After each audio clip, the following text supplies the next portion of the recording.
بسم الله الرحمن الرحيم الحمد لله وحده والصلاة والسلام على من لا نبي بعده وبعد. Jeûner les 6 jours de Shawwal, est-ce une innovation blâmable selon l'imam Malik? Question que je pose et question à laquelle nous allons répondre, Inch'Allah, au cours de cette vidéo. Alors, tout d'abord, rappelons les faits. Pour les Hanafites, les Shafi'ites et les Hanbalites, il est recommandé par la Sunna, après avoir jeûné pendant le mois de Ramadan, de jeûner 6 jours à son choix du mois de Shawwal. Et faites attention avec moi à cette expression, à son choix. Donc de jeûner 6 jours à son choix du mois de Shawwal, de préférence 6 jours consécutifs. Donc il est bien dit par les Hanafites, les Shafi'ites et les Hanbalites qu'il est permis donc de jeûner les 6 jours de Shawwal à un moment quelconque de ce mois, y compris juste après le premier jour de Shawwal qui correspond, je le rappelle, qui correspond au jour de fête de la rupture du jeûne, bref, à un jour de fête.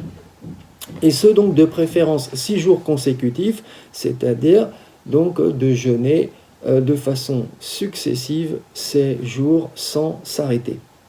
Muslim rapporte d'après Abu Ayyub al-Ansari que l'envoyé de Dieu sallallahu alayhi wa sallam a dit: quiconque jeûnera le mois de Ramadan, puis le fera suivre de 6 jours de jeûne au mois de Shawwal, sera comme celui qui a jeûné sa vie durant. Voilà l'argument qu'invoquent donc Hanafites, Shafi'ites et Hanbalites à l'appui de leur avis. Cependant, pour les Malikites, il est réprouvable, et oui, il est réprouvable de jeûner 6 jours du mois de Shawwal. Pourquoi ? Eh bien, de peur, nous répond Khalil ibn Ishaq dans son Mukhtasar bien connu, de peur que quelques musulmans simples d'esprit, je cite, ne s'imaginent que ce jeûne est obligatoire à la suite du Ramadan. C'est vrai que on pourrait se dire comme cela que le fait de jeûner directement après le premier jour de la rupture du jeûne, jour de fête, eh bien, cette pratique pourrait laisser croire aux musulmans simples d'esprit bien que ce jeûne des 6 jours de Shawwal est obligatoire au même titre que Ramadan. D'ailleurs, dans le Muwatta, Yahya déclare au sujet des 6 jours, du jeûne des 6 jours qui fait suite au mois de Ramadan, j'ai entendu Malik dire ceci: je n'ai vu aucun savant ni aucun juriste de Médine jeûner ces jours. Donc la pratique de Médine, comprenez cela ainsi, la pratique des gens de Médine était de ne pas jeûner ces 6 jours de Shawwal. Et cette pratique, ajoute Malik, ne m'a été rapportée, ne m'a été transmise d'après aucun pieux ancien. Les savants réprouvent ce jeûne. Nous dit encore Malik, ils craignent qu'il ne soit une innovation blâmable, rien de moins que cela, et que les ignorants et les simples d'esprit ne rattachent au mois de Ramadan ce qui n'en fait pas partie, s'ils voyaient que la chose est tolérée chez les savants et s'ils voyaient les savants la mettre en pratique. Alors, que dire de tout cela? On a donc un hadith rapporté par Muslim, qui est donc sahih, et de l'autre la pratique des gens de Médine. Donc il va falloir essayer de concilier tout cela et on va voir comment vont faire nos docteurs malikites. Et parmi donc les docteurs malikites qui se sont occupés de cette question, on a Az-Zurqani, l'imam Az-Zurqani, postérieur évidemment, dans son commentaire du Muwatta, qui nous dit ceci: on a prétendu que si Malik avait émis cet avis juridique, c'est au moins pour l'une de ces 4 raisons, une de ces 4 hypothèses. Première hypothèse, parce que le hadith de Muslim ne lui était pas parvenu. Possibilité. Autre possibilité, parce qu'il ne tenait pas, l'imam Malik, ce hadith pour bien établi. Lam yathbut rinda. Ou bien parce qu'il avait constaté que la pratique des gens de Médine était différente de ce hadith, Ou bien, dernière hypothèse, il est probable aussi que ce que Malik a réprouvé dans le jeûne des 6 jours de Shawwal, ce ne sont pas les 6 jours de jeûne en soi, mais c'est le fait qu'on rattache directement ces 6 jours au jour de la fête de la rupture du jeûne. Si donc le fidèle les jeûne ces 6 jours à un autre moment du mois de Shawwal, aucune réprobation à cela. Ça, c'est la dernière hypothèse donc qui est proposée par Zurqani dans son commentaire. Puis Zurqani d'ajouter, si Malik ne tenait pas pour bien établi le hadith de Muslim, bah oui, parce que on peut quand même se poser la question, enfin on peut s'étonner du fait que l'imam Malik soit n'ait pas connu ce hadith, soit qu'on dise de lui que ce hadith, eh bien, il ne le tenait pas pour bien établi. En d'autres termes, allez, grossièrement, il ne le tenait pas pour sahih. Alors que ce hadith, une fois encore, il est rapporté quand même par Muslim, qui est la deuxième autorité en matière de hadith après Al-Bukhari.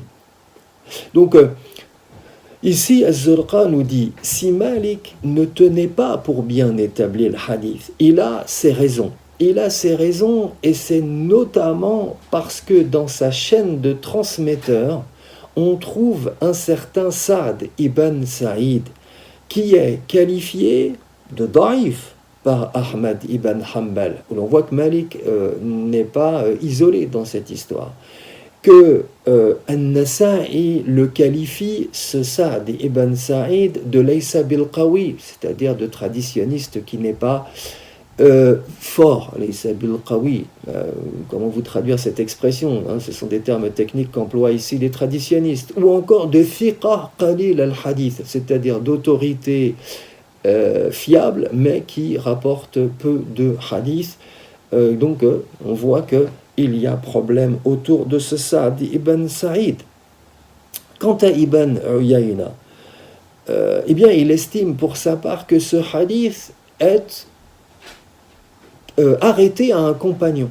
Arrêté à un compagnon, c'est-à-dire mawqouf, en la personne d'Abu Ayyub. Comprenez ici, c'est un hadith qui ne remonte pas jusqu'au prophète, sallallahu alayhi wa sallam, et qui donc n'a pas le même degré qu'un hadith qui remonterait jusqu'au prophète, sallallahu alayhi wa sallam. Il a donc très bien pu être dit, ce hadith, en tant que pratique personnelle prônée par un compagnon. Or, vous conviendrez avec moi pour dire que la pratique personnelle d'un compagnon n'a certainement pas la même force que la pratique de la totalité des gens de Médine qui eux-mêmes, eh bien, sont les héritiers de la religion, les héritiers de la religion qu'ils ont vue pratiquée par les premiers musulmans, par les pieux anciens.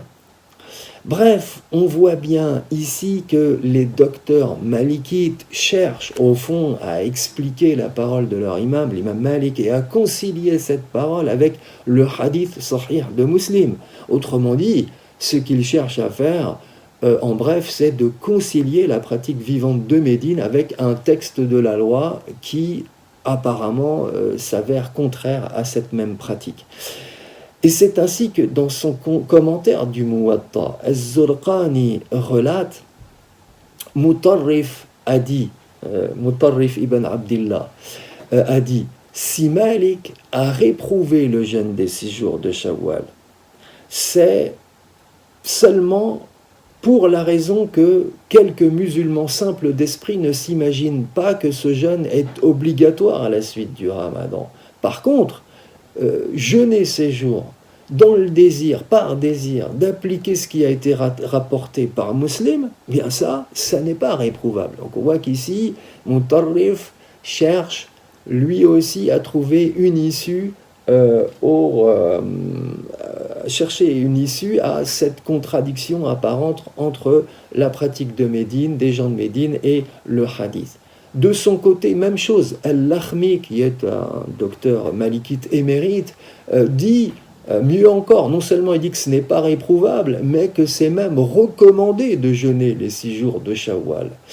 où l'on voit que ce même Lakhmi s'oppose manifestement ici à la parole de Malik, tout en étant lui-même malikite. Alors, pour résumer les choses et pour les harmoniser, on dira finalement ceci, et c'est ce que vous devez retenir.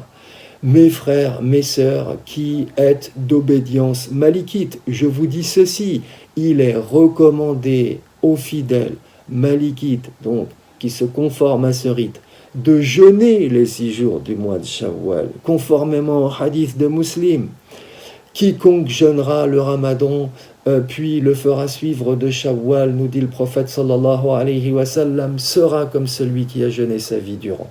Cependant, pour respecter la pratique des gens de Médine et pour respecter l'avis de l'imam Malik, qui tire sa science et qui tire sa connaissance de cette question de la pratique des gens de Médine, qui eux-mêmes la tiennent des compagnons et du prophète, eh bien, on conditionnera la recommandation de jeûner les 6 jours de Shawwal par le fait, premièrement, de ne pas rattacher ces jours directement au jour de fête de la rupture du jeûne, le premier de Shawwal, donc de retarder l'accomplissement des 6 jours de jeûne surrogatoire de Shawwal après le premier jour de Shawwal, c'est-à-dire le jour de fête, en créant un espace de temps, 1 jour par exemple, 2 jours, 3 jours avant de commencer de jeûner les 6 de Shawwal. Ça, c'est un premier point.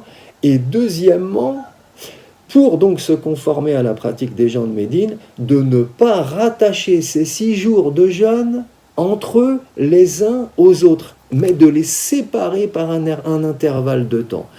En faisant cela, on concilie les avis en présence, on met en pratique le hadith de Muslim et en même temps on s'attache, on va dire, à la lettre de la pratique des gens de Médine sans heurter personne. Je crois qu'en cela, nous avons dit l'essentiel sur la question. Je n'ai plus autre chose à vous dire, sinon à vous souhaiter une excellente fête de Eid. Wa sallallahu ala sayyidina Muhammad wa ala alihi wa sahbihi wa sallam wa akhiru da'wana anil hamdulillahi rabbil alamin.